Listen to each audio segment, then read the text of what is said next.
Bem, pessoal, vamos conversar hoje aqui um pouco sobre o Senhor dos Anéis e a importância do Sméagol, né? Desse personagem que muitos consideram coadjuvante, mas eu considero ele um dos personagens principais da jornada. E aí eu vou explicar o porquê. Bem, O Senhor dos Anéis, ele é uma obra muito simbólica, tá? Do ponto assim que se Jung tivesse vivo, daria para passar muito tempo conversando com ele. Acho que ele faria análises excelentes, né, sobre essa obra. E a obra ela é tão cheia de simbolismo assim, e tão complexa, tá? Que falar por alguns minutos aqui não dá para falar, né? Por alguns minutos são muitos personagens, né? Para se falar em muitas coisas. Então vamos se focar no Sméagol, que é o tema do vídeo aqui. Mas para isso a gente precisa falar um pouco do anel e da obra em geral. Tá? Na minha ideia, né, eu diria que essa obra é uma representação arquetípica da mente do Tolkien. Né? É como se todos esses elementos que estão presentes em Senhor dos Anéis são símbolos que existem no consciente e no subconsciente do Tolkien. E por consequência, de todos os seres humanos. Tá? Se a gente tiver essa ideia do consciente, do inconsciente coletivo. Certo? E esses arquétipos eles estão lá. O mago que é sábio, o guerreiro, a luz, a sombra e mais uma infinidade de coisas que a gente pode encontrar, né? Mas isso tudo leva a uma pergunta primordial para a gente seguir aqui, que é o seguinte: quer desvendar o objeto central da trama. O que é o anel? O que o anel representa? Não dá para a gente falar sobre Sméagol, né? Se a gente não entender primeiro o que é um anel. Assim, na minha singela opinião, eu posso estar completamente equivocado, mas assim, no meu ponto de vista, o anel ele representa o poder. Mas ele não representa um poder real. Ele representa um falso poder, tá? Uma ilusão.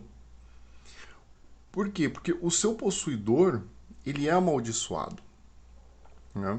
Todos que possuíram o anel são amaldiçoados ao longo da história. Em outras palavras, pode ser a nossa identificação com o ego, o apego a aspectos psíquicos, a fixação no mundo material, entre outras coisas, né? E assim, e toda a jornada em torno do anel é para destruir esse objeto.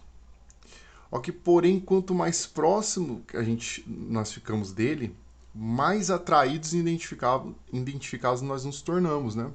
Em relação ao anel. E aí nós deixamos de ser nós mesmos. Vamos dizer assim, o eu ele se torna esquecido e o que sobra é uma figura correntada às próprias ilusões.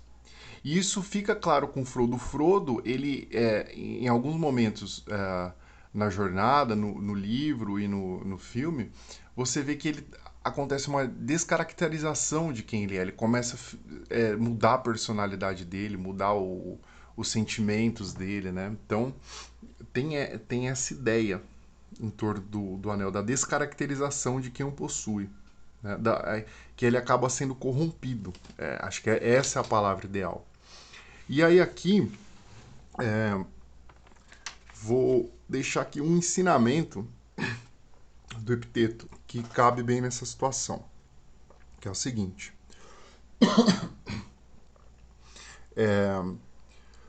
olha só, desterra de ti desejos e receios e nada terás que te tiranize. A ideia de Epiteto. Então, assim, o anel, ele tem essa ideia do desejo, você deseja possuir ele, né? E ele acaba te tiranizando. Então, na verdade, você não possui o anel. Ele te possui. Aquela ideia do clube da luta, né? Dos objetos, né? Então, é nesse ponto, isso aqui é uma introdução da obra para falar um pouco sobre a figura do Sméagol, tá? Então, é o seguinte. O que acontece? Ah, na parte lá da Sociedade do Anel, que eles vão entrar na caverna, o Frodo ele questiona o Gandalf, né, sobre prosseguir a jornada com aquela criatura. Ele fala, pô, a gente vai andar com essa criatura, ele vai fazer parte aqui da nossa sociedade. E aí o Gandalf responde da seguinte maneira: cada um terá o seu papel nessa jornada. E essa frase, às vezes ela passa despercebida, mas ela tem muita sabedoria e toda e eu acredito que assim que todo o entendimento de quem que é a figura do Sméagol passa por isso, passa por essa frase, por essa ideia. Porque o papel do Sméagol é de extrema importância. Por quê? Porque ele é um espelho do futuro do que será aquele que se identificar com o anel. Ele é a repulsa necessária para lembrar a todos que existe dentro de nós e que pode florescer se alimentado. Ele é o quê? Um ser espiritualmente miserável. Se a gente alimentar, né, essa identificação pelo anel, esse lado sombrio, esse falso poder, é aquilo que nós vamos nos tornar, um Sméagol, né? E ele é, vamos dizer assim, ele é a realidade visível. Ele é o lembrete, ele é um aviso da desgraça. E aquilo tem que estar, né, junto. Aquilo não ele, né? Ele tem que estar junto ao portador do anel para ser essa lembrança constante do que pode acontecer com quem se deixar seduzir por esse poder, né? E aí a gente pode se perguntar, né, fazendo uma autorreflexão, quantas vezes nas nossas vidas nós não somos seduzidos por algumas ilusões, né, ou por algumas coisas que nós achávamos que estávamos sendo agraciados e que se talvez tivesse uma figura assim que causasse repulsa e a gente percebesse, pô, aquele ali sou eu, ou aquele ali pode ser eu se eu continuar nesse caminho, né? E basicamente assim, o Sméagol, eu entendo que ele é uma parte da consciência, né? Que ele saiu das sombras, porque ele sai da caverna e ele vem à luz. Na obra, ele tá lá na caverna, né? Escondido, tal, uma coisa bem nas sombras, rastejando por ali, e aí ele vem à luz, tá?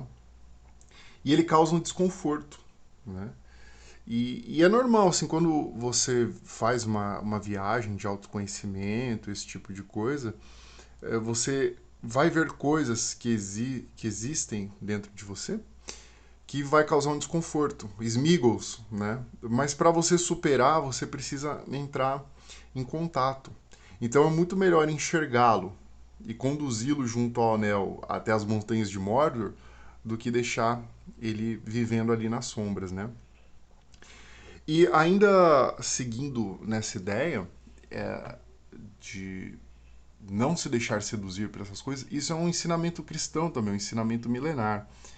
Jesus, ele, vou citar aqui a passagem de Jesus, que ele diz exatamente o seguinte: não acumuleis para vós outros tesouros sobre a terra, onde a traça e a ferrugem corroem, e onde os ladrões escavam e roubam. Mas ajuntai para vós outros tesouros no céu, onde traça nem ferrugem corrói, e onde ladrões não escavam nem roubam.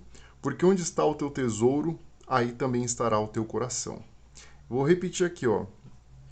Onde está o teu tesouro, ali também estará o seu coração. Essa frase também é uma frase assim de extrema sabedoria. E o Sméagol, qual que era o tesouro dele? Era o anel. E onde estava o coração dele? No anel. É difícil a gente entender isso, porque muitas vezes a gente coloca o nosso coração em coisas materiais, aqui, talvez num carro, numa casa, algum objeto que a gente tem, e esse é um erro, né? Por quê? Porque a gente está colocando o nosso coração ali, e aquele objeto, voltando lá ao epiteto, né, acaba por nos tiranizar, né? Aquele desejo, aquela de ter, de possuir, e aí aquilo acaba te possuindo, né? Então, quando o anel vai para as montanhas de Mordor e é jogado no fogo de Mordor, o Sméagol vai junto, né? E, e simbolicamente os dois são destruídos, né? E de certa forma esse personagem, um lado dele clamava por uma redenção, clamava por uma leveza, clamava por acabar essa dor, né?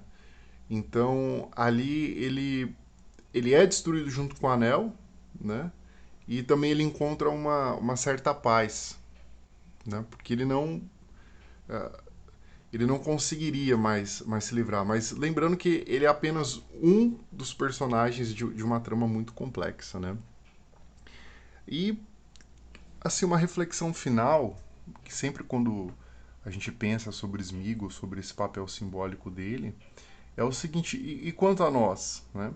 Quais são os nossos anéis? Onde estão os nossos corações? Né? Quais são os Sméagols que nós encontramos por aí? Ou será que nós não somos um deles, né? Estou colocando aqui no plural. Mas enfim, digam aí o que vocês acharam dessa ideia, dessa análise, pontos a acrescentar, pontos para refletir. Vamos trocar essa ideia e até o próximo. Abraço.